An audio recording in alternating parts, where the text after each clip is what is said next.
Whoa, legendary! Welcome to another top 5 with Crystal5. Today I'll give you 5 decks that I think will remain stronger even after the new expansion hits, and I think you will be able to hit Legend in no time with them in December. RastaKhan's Rumble looks really interesting, but I do believe these 5 decks will still smash the ladder with minimal improvements. Feel free to drop a like if you enjoyed the video, and I would really appreciate it if you smash subscribe if you're new. Now let's get into the list. Do you hear that? Can it be? Yes, this be! Spellhunter is back in the game, boys. After the Boomsday, Spellhunter was lurking in the Tier 3 and Tier 4, but with the introduction of RastaKhan's Rumble, I believe we will start seeing it in Tier 1 and 2 again. The main reason for that is Zul'jin. At turn 10, this will be a massive tempo swing, since this will drop a few spellstones, summon the almighty Christmas tree of secrets, drop a few huffers and such, and so on. You have to be careful with it though, since if you have played tracking, you will mill yourself. But the main idea behind this card is for you to make that final push anyway, so you know, YOLO. The Beast Within is also a card that is worth playing around with. Some people call it trash, but I won't knock it till I try it. And Revenge of the Wild might also be pretty good here. For the mulligan, always keep spellstones no matter who you're playing against. Even against warlocks it's worth it, since they will have to deal with it, so you will just have to pray they don't have their removals. Most of your secrets are great too, since they upgrade your spellstones and they generate a lot of value in the early game.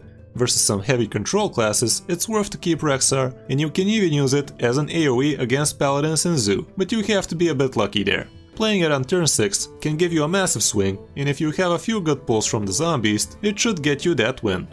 Overall, you just have to decide what playstyle you will be using against the different classes and mulligan towards that.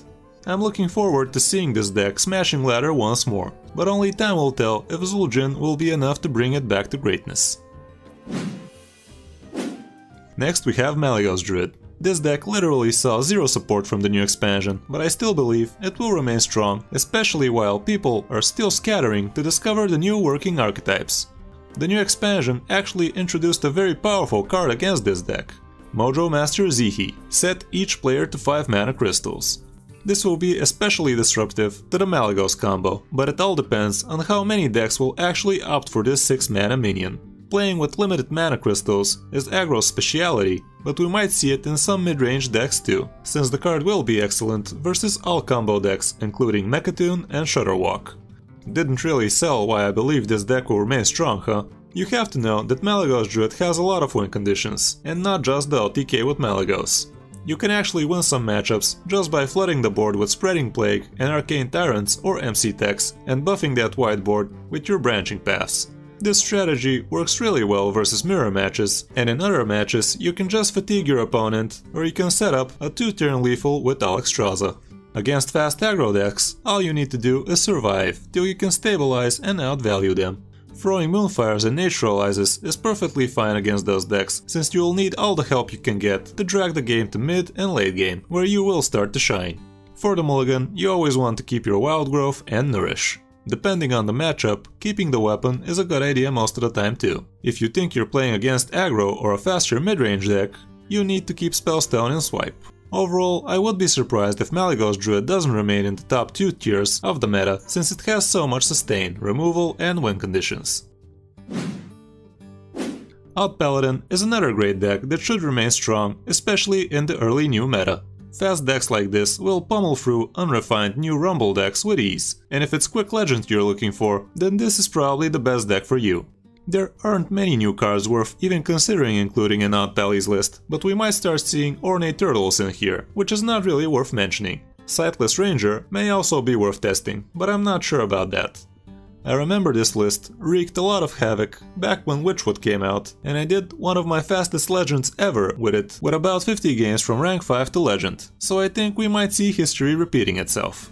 In the mulligan, you always want to keep strong 1-drops like Rigorous Protector, Argent Squire, Lost in the Jungle and Firefly.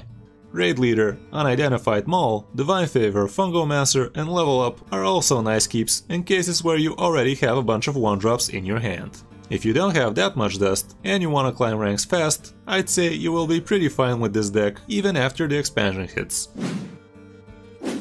Now let's look at Death Rattle Hunter. This deck is just amazing and super powerful. If you get a good curve, there's almost no one that can stop you with this, and I don't see much reason that will change next season too.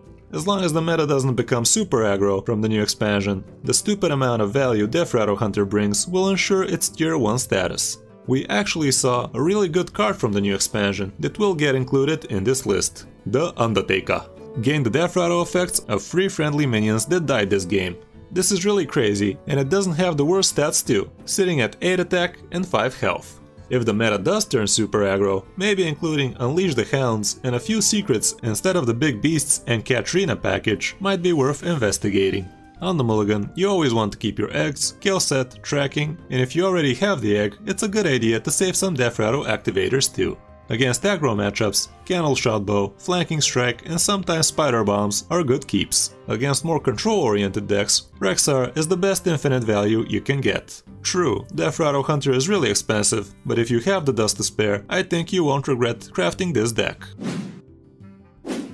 And the last deck on this list is Even Warlock.